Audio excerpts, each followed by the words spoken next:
Gentle parenting not working? Try this instead.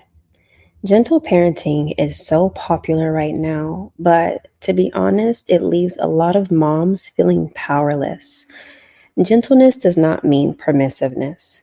And what that means is that just because you aim to be gentle towards your children does not give them permission to do any and everything that they want to do.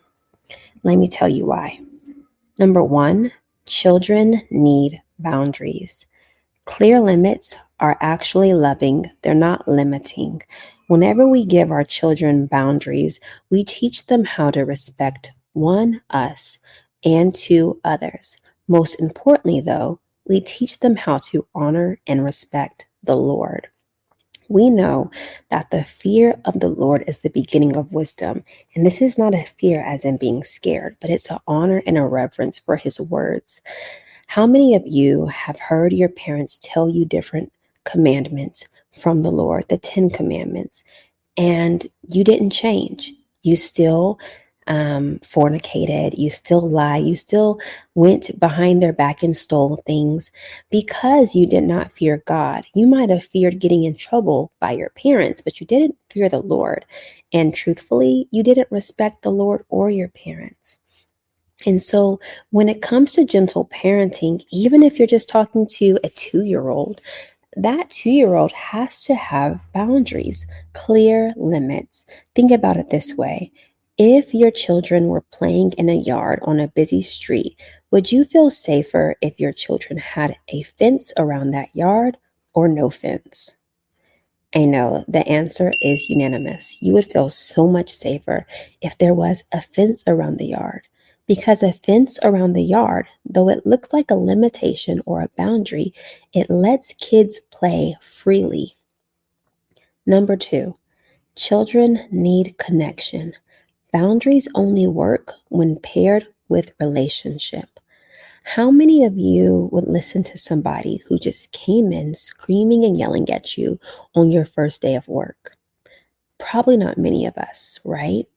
But for a manager who has created relationship with us and cultivated us and helped us, whenever they give correction, it's way easier to absorb and to take because we have cultivated relationship or rapport. Boundaries will not work if you do not have a relationship with your child. Meaning, if you give them a tablet when they first wake up and eat their breakfast, and then you put on a show for them, then you put on sleepy tunes at nap time, then they wake up and you give them a bin of toys, and then you take them to go get some Chick-fil-A for lunch or for a snack, then you make them dinner and sit around the table or at the TV while they eat dinner, then you kiss them and put them to bed. That is not relationship and that is not connection. And so whenever your child throws something or colors and you say, "Hey, don't do that. We do not color on that wall. Hey, what is wrong with you? Why would you do something? You hurt your brother." They're not listening to you because you have not been connecting with them all day. Correction will land best when the heart is connected. If you're trying to correct without connecting, you're going to end up confused and tired. Point number 3, gentleness equals firmness plus love. Gentleness is guidance. It's not giving in. Whenever we're gentle parenting, it's not that you give in to everything, but you are guiding them. So instead of you saying, "Well, they asked to paint and I felt bad, so I went ahead and let them paint," but when they did, they painted all over the table, all over themselves. You let them do something but didn't give them guidance. You didn't give them boundaries. You didn't give them firmness. Yes, we can paint. We're only going to use these 3 colors. If you mix them, we're going to put them away. That actually happened today. I was playing with clay with my children. I got up to, I was on hold with the internet company. Our internet wasn't working. And so I got up and I walked away from the table, and wouldn't you have it, my 4-year-old starts mixing all of the colors. And our older brother said, "Don't mix those. Hey, don't mix those." And he kept telling her, like, "Don't mix the colors." And I even told her before I left, We're not going to mix them together. We're just going to play with them and make our different creations, okay? So I guided her to an extent, but I wasn't right there.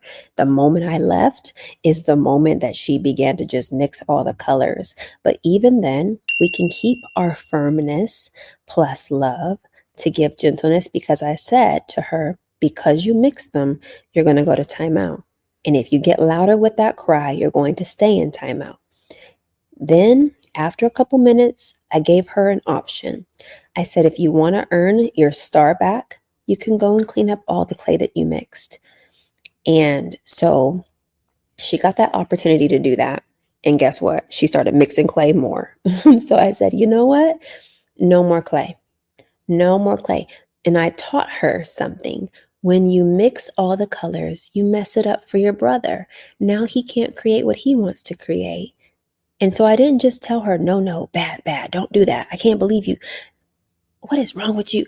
No, I showed her the cause and the effect.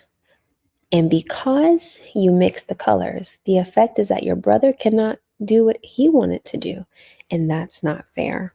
So that gentleness had firmness, because she wanted to get loud in that corner and start hooping and hollering and crying. And I just looked over at her and I was like, if you get louder, like, you're going to lose more stars. And there was a point where I couldn't do that. There was a point where that was really difficult for me to do. But what I've grown to find out is that a steady hand is not soft every time. And we are supposed to be consistent and steady with parenting our children, not soft and spineless. So, number one, your children needs boundaries. Number two, children need connection. And number three, gentleness is firmness plus love. If your home is lacking boundaries, connection, or both, it's going to be very important that you work on those connections and those boundaries, because one without the other will not work. I also want you to, in the comment section, share a moment that you guided gently but firmly. This is going to encourage other women, other mothers, and give them language. Sometimes it's not that you can't be gentler, it's that you don't have language. Imagine having a kid come to school and they're needing to take a test, but they were not there the previous week to even have the word bank or the spelling words for this test. It's going to leave them in a deficit. They're not going to be able to go forth and actually succeed at the test at hand, because they weren't there the previous week. They have no word bank. They have no language to put with this quiz. So is it for some of you who want a gentle parent so bad, but no one was gentle with you. You don't have the language or the word bank. And so it's going to be good for you to get around people who are like who you want to be like. So you have somebody to model your life after. Of course, we can say the Bible and Christ, but we need discipleship. We need people. We need connection ourselves. So I encourage you, if you need connection, join me in our small group. Click the link in the bio. You can join our small group and get connected with other women. Get around mothers who speak the same language as you, so you have a word bank to pull from whenever you're ready to parent and connect with your children. Alrighty, bye.